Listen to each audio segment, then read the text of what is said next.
Emmanuel Kiffer, vous êtes sculpteur, mais aussi maréchal ferrant. Vous avez détourné cette matière première que vous utilisiez pour les pieds des chevaux maintenant pour en faire des sculptures. Vous pouvez expliquer un petit peu quel est votre parcours d'artiste? J'ai pratiqué le métier de maréchal ferrant. Je suis venu au métier de maréchal ferrant par le cheval, par l'amour du cheval. Et dans ma formation, j'ai découvert le travail du fer, mais du fer chaud, parce qu'avant j'avais fait un début de formation en métallerie, où on travaillait du fer froid.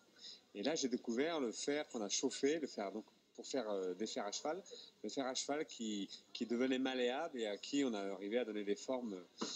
Et j'ai pratiqué le métier de maréchal ferrant pendant à peu près 25 ans, avec passion. Et j'avais au fond de moi un côté, sûrement une fibre artistique qui devait s'exprimer.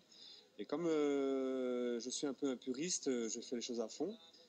J'ai été au bout de ce que je pouvais faire en maréchalerie avant de me tourner tout doucement, progressivement vers ce que je fais actuellement, c'est-à-dire l'expression artistique.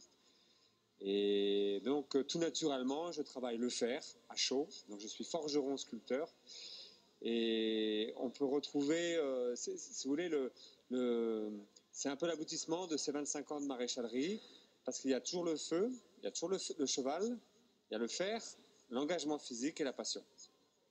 J'ai commencé tout doucement en tant que maréchal ferrant à me fabriquer mes outils, et tout de suite j'ai eu un désir, un besoin de les personnaliser, de rajouter des petites fioritures.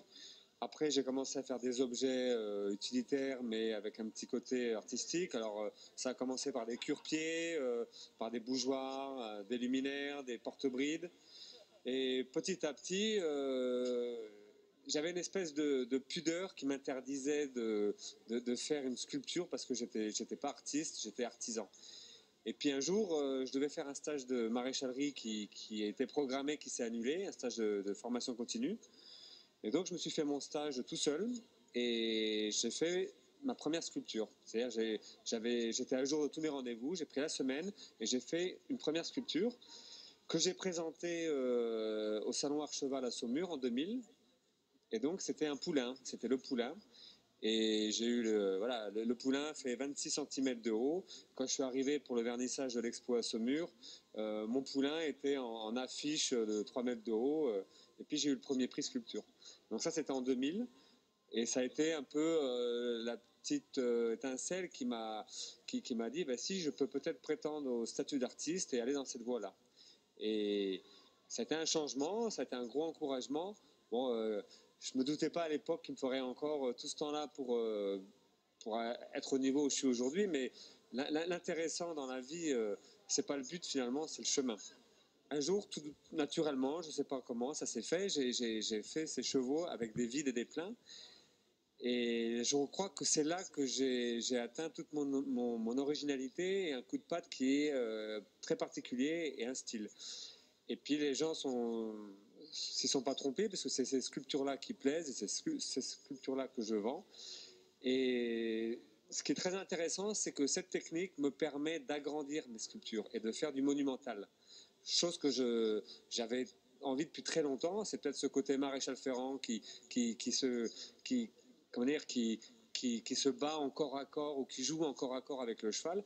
Et ce besoin de me mesurer à la matière, de faire quelque chose qui me dépasse, je l'avais en moi et je ne pouvais pas le faire dans mon autre style. Et là, avec les vides et les pleins, je peux agrandir, bon, comme ce cheval, ou cet avant de cheval, qui fait quand même 2,60 m au garrot.